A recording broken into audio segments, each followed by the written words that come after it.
Hello and अस्सलाम वालेकुम प्यारे बच्चों, आप लोग कैसे हैं? ठीक ठाक हैं? तबीयत सही है? आज हम पढ़ने जा रहे हैं बच्चों। हमारा आज का टॉपिक है स्क्वायर रूट। ठीक है जी, क्या नाम है इसका? Square root. आज का हमारा टॉपिक है स्क्वायर रूट। तो इसका दूसरा नाम है रेडिकल। रेडिकल इसको पढ़ते हैं रेडिकल, ठीक है। इसको एक और नाम से भी जाना जाता है जिसको बोलते हैं अंडर रूट।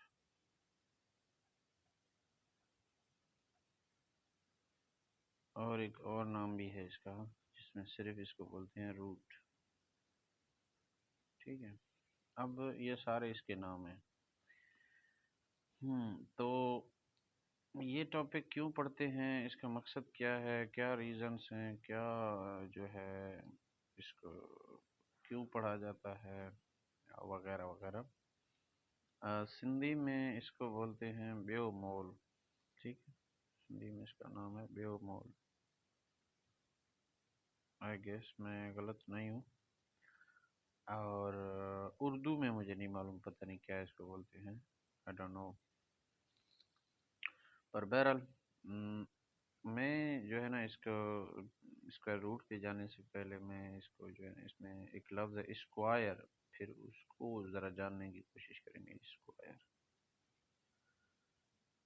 स्क्वायर स्क्वायर लफ्ज़ का मतलब ये है कि अगर आपके पास कोई भी नंबर आ जाए तो आप उसके पावर जो है ना 2 रखते हैं। ठीक है, यानी दूसरे अल्फाज में उसको अपने आप से मल्टीप्लाई करते हैं, तो जो नंबर आपको मिलेगा वो स्क्वायर कहलाएगा।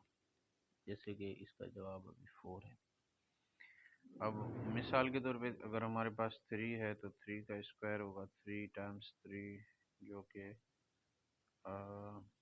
किसके बराबर होगा? ये बराबर होगा 9 के। इसी तरह से 4 का स्क्वायर है तो वो बराबर हो जाएगा 4 टाइम्स 4 विच इज़ 16। सही है। तो ये जो हम हल कर रहे हैं इनको, ये कहलाएंगे स्क्वायर। अब मिसाल के तौर पे हमारे पास है फॉर एग्जांपल 5। तो 5 का स्क्वायर जो है वो होगा 5 times 5 which is equal to 25। तो स्क्वायर रूट पता है क्या करता है? ये सारे स्क्वायर नंबर हैं, ये जो है ना, ये 4 हो गया, 9 हो गया, 16 हो गया, 25 हो गया। अब स्क्वायर रूट हम इसका अपोजिट है। स्क्वायर रूट क्या है? इसका अपोजिट है। स्क्वायर रूट से मुराद ये है कि जो आपने नंबर स्क्वायर किया है, अभी जो आपके पास आंसर आया है वो किस नंबर से बना है। तो हम क्या करते हैं, यानी स्क्वायर रूट की निशानी जो है ना वो इस तरह होती है। अब फॉर एग्जांपल ये 25 है तो मैं क्या करता हूँ, इस 25 को इसके अंदर रखता हूँ। इसका मतलब ये है कि ये हमसे पूछ रहा है कि वो कौन से नंबर थे जिसको आपने स्क्वायर किया था तो वो 25 बना था।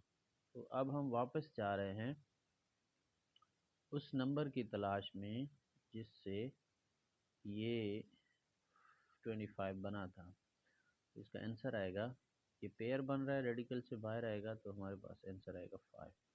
यानी इसने बताया कि वो नंबर जो है आपका वो 5 था, जिसको आपने जब स्क्वायर किया था तो वो 25 बना था। तो यानी जो स्क्वायर है ये एक दूसरे के अपोजिट है। स्क्वायर और स्क्वायर रूट जो है ना, एक दूसरे के बिल्कुल अपोजिट है। स्क्वायर नंबर को बढ़ा देता है, 2 का पावर 2 यानी 4, 3 का 9, फिर 4 का 16, 5 का 25। और स्क्वायर रूट फिर वापस करता है, इसको वापस करके ये वाला आंसर ढूंढने की कोशिश करता है। और इसके लिए हम ये इसके ऊपर जो है ना ये वाली निशानी लगा देते हैं। ये स्क्वायर रूट की निशानी है, ठीक है। अंडर रूट भी पढ़ते हैं इसको, रेडिकल भी पढ़ते हैं। ये वाली जो निशानी है ये नंबर को बढ़ा देता है, यानी जब 4 के ऊपर पावर आ गया तो ये इसको बढ़ा के 16 करेगा। फिर 16 के ऊपर आप रूट डालेंगे तो ये वापस आके 4 आंसर देगा आपको, ठीक है। तो ये ऐसे जैसे है ना एक यानी एक जो नंबर को बढ़ा रहा है, कोई आंसर दे रहा है, फिर उसी आंसर को रेडिकल में रख रहे हैं, तो वो उसको वापस करके ये बता रहा है कि ये किस नंबर से बना था। तो इसका तरीका जो है वो बहुत ही सिंपल है, स्क्वायर और स्क्वायर रूट का। स्क्वायर तो सिंपल है, किसी भी नंबर के ऊपर आप पावर रख देंगे तो पावर 2 रखेंगे तो उसको वो बढ़ा देगा, 4 कर देगा। लेकिन स्क्वायर रूट के लिए फिर हमें थोड़ी बहुत कोशिश करनी पड़ती है। मसलन मैं एक एग्जांपल लेता हूँ कि फॉर एग्जांपल मैं कहता हूँ भाई 64 का स्क्वायर रूट क्या होगा। ठीक है, तो इसको कैसे हल करेंगे? इसको हल करने का आसान सा तरीका है, आप क्या करेंगे, यहाँ पे 64 लिखें।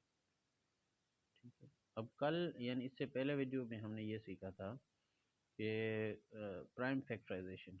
ठीक है ना, क्या सीखा था? Prime factorisation. तो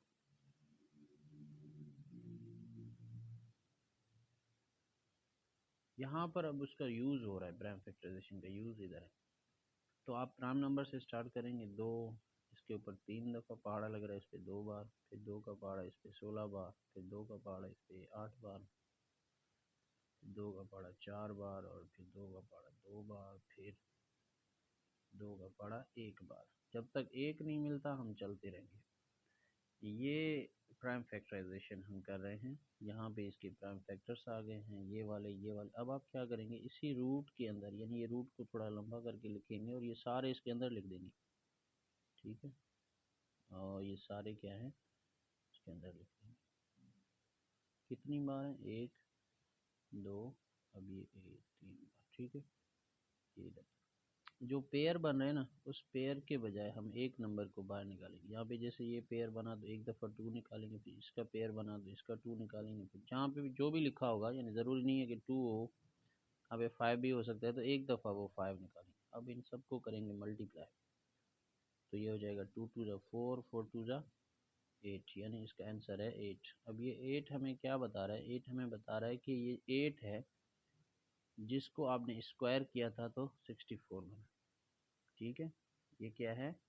ये 8, इसको अगर आप स्क्वायर करेंगे ना तो ये 64 बनेगा। अच्छा, स्क्वायर और स्क्वायर रूट में एक दूसरा जो फ़र्क मैं आपको बताना चाहता हूँ वो ये है कि इसमें जो लफ्ज़ स्क्वायर है ना, वो क्यों इस्तेमाल करते हैं? वो इसलिए इस्तेमाल करते हैं कि जब आपके पास आ, कोई भी क्या बोलते हैं इसको, सिंधी में इसको बोलते हैं चौरस। क्या बोलते हैं? चौरस। ठीक है, उर्दू में आई डोंट नो इसको क्या क्या बोलते हैं, बहरहाल स्क्वायर। इसको स्क्वायर लफ्ज़ क्यों बोलते हैं? देखें, स्क्वायर एक ऐसे शेप को बोलते हैं जिसके तमाम साइड आपस में बराबर होते हैं। तो फॉर एग्ज़ाम्पल अगर मैं यहाँ पे कहता हूँ कि ये 3 सेंटीमीटर है ये वाली साइड, तो ये वाली साइड भी 3 सेंटीमीटर होगी, ये वाली साइड भी 3 सेंटीमीटर होगी, ये वाली साइड भी 3 सेंटीमीटर। जब हम किसी नंबर को स्क्वायर करते हैं तो दूसरे अल्फाज में उसका मतलब ये है कि हम इसमें से एक चौकोर बनाना चाहते हैं, यानी फिर इसके बाद हमें क्या मिलेगा? उस चौकोर का एरिया मिल जाएगा। क्या मिलेगा बच्चों? एरिया। ठीक है, तो यानी अब हमने ये पता लगाया, इस 3 को स्क्वायर करने से हमें क्या मिला? इसके अंदर का पूरा एरिया मिल गया 9 सेंटीमीटर स्क्वायर के। ये जो है ना, इंटरनल इसका जो एरिया है वो 9 सेंटीमीटर स्क्वायर। अब स्क्वायर रूट क्या करता है? अब देखिए इसमें क्या था, इसमें हमें सिर्फ साइड की वैल्यू दी गई थी और फिर हमने इसकी एरिया फाइंड कर दी। स्क्वायर रूट क्या करेगा, उसमें आपको एरिया गिवन होगा। मसलन स्क्वायर रूट आपको बताएगा कि एक एक शेप है, एक चौकोर है, उसका एरिया हमें पता है वो 9 सेंटीमीटर स्क्वायर। आप बताएं कि उसकी एक साइड कितने के बराबर है, यानी ये कितना है, ये कितना है, ये कितना है। तो इसके लिए फिर हम क्या करेंगे, 9 सेंटीमीटर के ऊपर ये निशानी स्क्वायर डाल देंगे, और फिर इसको जब हम हल करेंगे तो ये 3/3 आ जाएगा। इसका पेयर बन रहा है, ये वापस आके बाहर आएगा और ये हमें आंसर देगा 3। यानी स्क्वायर रूट हमें बताएगा कि इसकी एक साइड 3 सेंटीमीटर के बराबर है। ये भी 3 cm है, ये भी सारे के सारे। ठीक है, तो ये इसका एप्लीकेशन है। यानी ये तो मैंने जस्ट सिंपल सा एग्जांपल दिया आपको, लेकिन अगर ये बड़े सारे वैल्यूज़ आते हैं, फॉर एग्जांपल अगर हमें कोई बता दे कि भाई मिसाल के तौर पे मेरी ज़मीन है, उसका जो अ, उसकी उस ज़मीन है वो चौकोर है ज़मीन, ठीक है ना। उसकी एक साइड 10 किलोमीटर के बराबर है। तो अगर ये चौकोर है तो आप बताएं कि ये ज़मीन कितनी एराज़ी पर फैली हुई है। तो हम बहुत ही आसानी से बता सकते हैं कि अगर आप एक साइड हमें बता रहे हैं तो हम इसका स्क्वायर कर देंगे, जो कि 10 × 10 के बराबर है, और ये 100 हो जाएगा, 100 सेंटीमीटर स्क्वायर या किलोमीटर स्क्वायर, सॉरी। तो हम बताएंगे कि भाई ये आपका जो ज़मीन है ना, ये 100 किलोमीटर स्क्वायर इसकी एराज़ी हो जाएगी अगर चौकोर है। अब दूसरा बंदा आता है, वो बोलता है नहीं, मेरी ज़मीन है, उसकी जो एराज़ी है वो 100 किलोमीटर स्क्वायर है, ठीक है भी वो चौकोर है, कन्फर्म, इसकी शक्ल चौकोर है। लेकिन आप बताएं कि इसकी एक साइड कितनी लंबी है। तो अब देखें, ये 100 किलोमीटर स्क्वायर एक छोटी एराज़ी नहीं है, बहुत बड़ी एराज़ी होती है। तो हम कैसे बता सकते हैं कि इसके लिए फिर हम नापने पड़ेंगे, फिर टाइम लगेगा, रिसोर्सेज खर्च होंगे, वगैरह वगैरह। इसका हल ये है कि हम बैठे बैठे अपनी कॉपी और पेन में ये 1 मिनट में कर सकते हैं। जैसे इसके ऊपर ये लगा दिया, ये हमें बताएगा कि इसकी एक साइड कितने के बराबर है। पेयर बन गया 10 का, तो ये 10 किलोमीटर हो गया। ये इसकी एप्लीकेशन है, ठीक है। उम्मीद करता हूँ कि आपको ये वीडियो समझ आया होगा, पसंद आया होगा। अगर आपको समझ आया या पसंद आया तो आप ये चैनल ज़रूर सब्सक्राइब कीजिएगा, और वीडियो को लाइक एंड सब्सक्राइब करना मत भूलिएगा। ठीक है जी, thank you, wish you good luck, खुदा हाफिज़।